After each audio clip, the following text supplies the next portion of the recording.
তো অনেক বাচ্চারা আছে। আমি দৌড় দিয়ে এখানে আসতেছিলাম আর আমার মাকে বলতেছিলাম, মা বাচ্চারা মরে যাচ্ছে মা। আমি এখানে এসে দেখি কিছু কিছু বাচ্চার পাটা ছড়ায় আছে।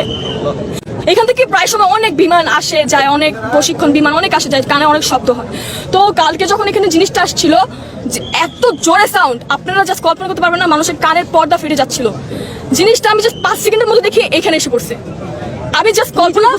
আমি জাস্ট বুঝতেছিলাম না যে আমার কলেজটা হচ্ছে কি।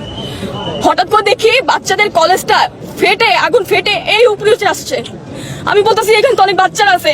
আমি দৌড় দিয়ে এখানে আসতেছিলাম আর আমার মাকে বলতেছিলাম, মা বাচ্চারা মরে যাচ্ছে মা। আমি এখানে এসে দেখি কিছু কিছু বাচ্চা মোরা দেহ ছড়ায় আছে অর্ধেক। আপনারা কি তাদের বাঁচায় আনতে পারবেন? তারা কি আর জীবনে তাদের মা বাবার কোলে আসতে পারবে? আপনারা বলেন। এখানে আমাদের একটা সময় ছুটি হয়, মনে করেন 12:40 বা 50-এর দিকে এখানে হয়তো এই ধ্বংসটা হয়েছে। তো আমি যখন সামনের দিকে আসি, অনেক বাচ্চাদের মরদেহ আমি সবসময় ফোনে দেখছি, খবরে দেখছি। আমি কখনো কল্পনা করি না যে চোখের সামনে আমাকে এইগুলো দেখতে হবে। দেখতেছিলাম বাচ্চারা নিজের শরীর চামড়া পুড়ে যাচ্ছে, সে অবস্থায় হাঁটতেছে, জানের ভিক্ষা করতেছে, আমাকে কেউ বাঁচাও। আপনারা কেউ বলতে পারবেন বড়রা যখন মারা যায়, হ্যাঁ ওইটা একটু হলেও কম কষ্ট লাগে, কিন্তু ছোট ছোট যে বাচ্চারা মারা গেছে। কিন্তু আপনারাও জানেন যে বিমান যে ধ্বংস হয়েছে তার ভিতরে কত ধরনের ইঞ্জিন থাকে, কত কেমিক্যাল বা অনেক পুরাতন, প্লাস কত ধরনের ইঞ্জিন বা কত কিছু থাকে, আপনারাও জানেন, তাই না? এইটা যে ধ্বংস হয়েছে এখানে পড়ছে, এটা স্বাভাবিক ছিল না। এইটা চারদিকে ছড়ে পড়ছে।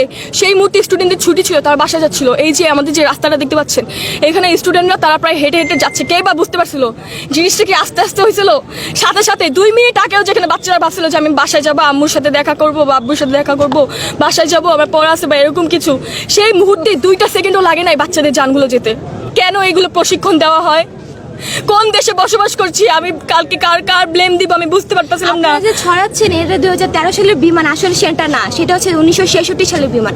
এত ফেক নিউজ কেন ছড়াচ্ছেন যে 19 থেকে 20 জন বাচ্চা মারা গিয়েছে, যেখানে হচ্ছে 200 জনের মতো বাচ্চা নিহত হয়েছে, আহত আরো অনেকে হয়েছে, এখনো নিখোঁজ অনেকে, অনেক মায়ের বুক খালি হয়েছে। সেটাই উত্তর কি আপনি দিতে পারবেন?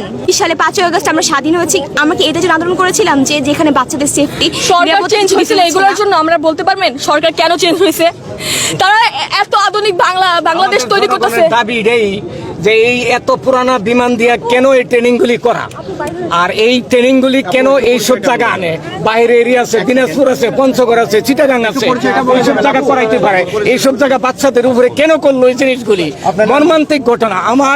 আমার কান্দন, আমার চোখের পানি কালকে আমি ধরে রাখতে পারি না। যে মা বাপের কাছে বাচ্চা বলে আসছে যে আম্মু আমি স্কুলে যাচ্ছি, দুপুরে আমি এই জিনিসটা খাবো, সে জিনিসটা আমি খাইতে পারি নাই। আর এই বাচ্চা মিলিটারির ভিতরে এই বিমান এইভাবে পইরা বাচ্চাগুলি ধ্বংস হয়ে গেছে। কারো সর নাই, কারো এই প্যান পুইরা যে চামড়ার সাথে লাগিয়া রয়েছে। এইসব ঘটনা চোখের সামনে কে ধৈর্য থাকতে পারে?